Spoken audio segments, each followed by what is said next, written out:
নমস্কার, কলকাতা টিভি ডিজিটালে আপনাদেরকে স্বাগত। আমি অভিক এই মুহূর্তে আপনাদের সঙ্গে রয়েছি।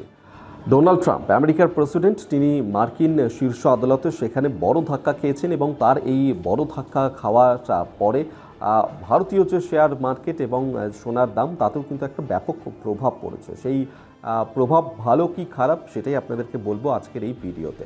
এবং যেটা বলা হয়েছে, মার্কিন শীর্ষ আদালত সুপ্রিম কোর্টের তরফ থেকে, সেই দেশের সুপ্রিম কোর্ট যেমনটা বলেছে যে আমেরিকার প্রেসিডেন্ট ডোনাল্ড ট্রাম্প তিনি যে বিশ্বব্যাপী এই যে শুল্ক ঘোষণা করেছেন সেটা আইনি ভিত্তিতে তা খারিজ করে দিয়েছে সে দেশের সুপ্রিম কোর্ট। এবং সেখানে বলা হয়েছে যে 1977 সালের ক্ষমতা ব্যবহার করে এই যে এত বিস্তৃত একটা শুল্ক আরোপ করেছেন ডোনাল্ড ট্রাম্প, সেটি তিনি করতে পারেন না, এই ক্ষমতা তিনি রাখতে পারেন না, এমনটাই কিন্তু সুপ্রিম কোর্ট জানিয়েছে।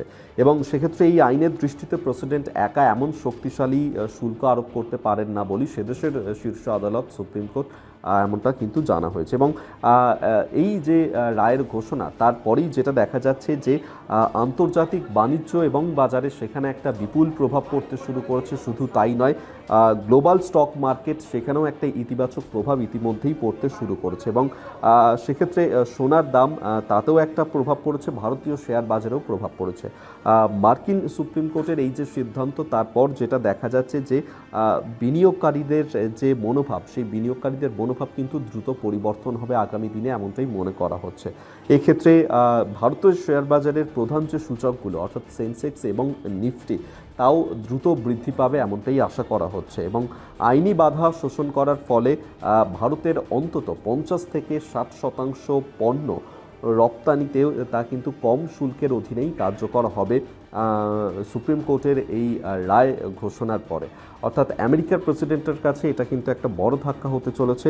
এবং সেক্ষেত্রে সোনার দামের ক্ষেত্রেও যে ব্যাপক প্রভাব পড়তে চলেছে সেটাও হলো যে, ধরুন আন্তর্জাতিক যে অবস্থা, যে অস্থিতিশীল অবস্থা, সেইটা কাটিয়ে অর্থনীতির সংকট কাটবে, শুল্ক যুদ্ধ, বাণিজ্য নীতি সংকট সেগুলো কাটবে।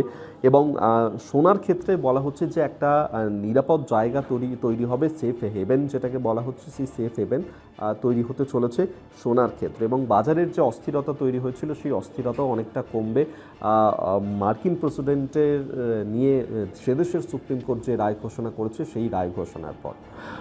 আগামী দিনে আর কি বলা হয় এক্ষেত্রে, সেদেশের সুপ্রিম কোর্ট আর নতুন কোনো রায় দেয় কিনা আমেরিকার প্রেসিডেন্টকে এই যে শুল্ক আরোপ করেছেন তিনি, সেই সম্পর্কে অবশ্যই তাও আপনাদেরকে জানাতে থাকবো। তবে এখনকার মতন ভিডিওটা এখানেই শেষ করলাম। দেখতে থাকুন কলকাতা টিভি ডিজিটাল, রাত দিন 7 দিন।